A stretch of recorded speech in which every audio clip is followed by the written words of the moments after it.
இன்றைக்கி நம்ம பார்க்க போகிறது ரோஸ் எசன்ஸ் வீட்டிலே எப்படி போடுறதுன்னு தான். 1/2 லிட்டர் பால் வாங்கி காய்ச்சி ஆற வச்சு சேர்த்துருக்கோம். இதில் பாதாம் பிசுன்னு ஊற வச்சு இது இந்த இருக்குது பாருங்க, அது சேர்த்துருக்கோம். ஜீனி தேவை உள்ளது சேர்த்துருக்கோம். பாதாம் பிசுனுங்கிறது இந்த இருக்குது பாருங்கள், இதுதான். இது ஸ்டோர் ரூமில் தான் கிடைக்கும். அதில் வாங்கிட்டு வந்து ஒரு 4 மணி நேரத்துக்கு முன்னாடி ஒரு 4 இதை எடுத்து நனைய போட்டாலே போதும். அவ்வளோது ஒரு கிண்ணம் நிறைய வந்துடும். அதை தான் இதில் சேர்த்துருக்கேன்.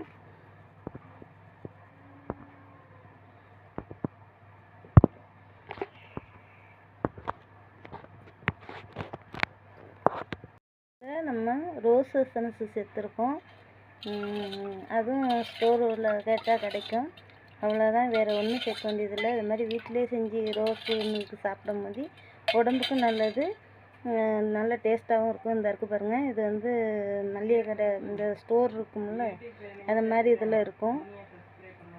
உங்களுக்கு பிடிச்சிருந்தா லைக் பண்ணுங்கள், தெரிஞ்சவங்களுக்கு ஷேர் பண்ணுங்கள், பெல் பட்டன் நம்பிக்கிங்க. குறை எதுவும் இருந்தால் கமெண்ட் பாக்ஸில் தெரியுங்க, பிடிச்சிருந்தாலும் கமெண்ட் பாக்ஸில் தெரியுங்க.